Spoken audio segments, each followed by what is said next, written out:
আজকে যে কেকের ডেকোরেশন দুটো তোমাদের সঙ্গে শেয়ার করছি, অলমোস্ট এগুলো রেডি হয়ে গেছিলো।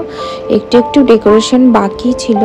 আমি আগের দিন রাত্রিবেলা, মানে এটা আমার ক্লাস চলাকালীন এই কেক দুটোর অর্ডার ছিল। ওদের ক্লাস ছিল 11টা থেকে, তো আমি সকালবেলা উঠে ফাইনাল ডেকোরেশনগুলো করে নিয়েছিলাম। এখানে দেখো, এই কেকটা ছিল ম্যাঙ্গো ফ্লেভারের 2 পাউন্ডের, সরি এটা 3 পাউন্ডের ছিল। তো এইভাবে ডেকোরেশনটা করে নিয়েছিলাম। এই ডেকোরেশনটা কেমন লাগলো জানিও।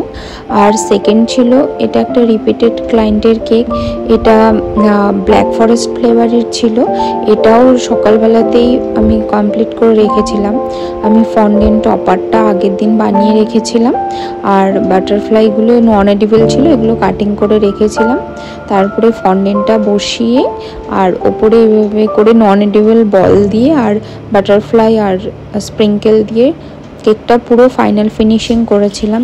খুব কিউট লাগছিল সামনে থেকে কেকটা দেখতে। তোমাদের কেমন লাগলো অবশ্যই জানিও। এখনকার মতো টাটা।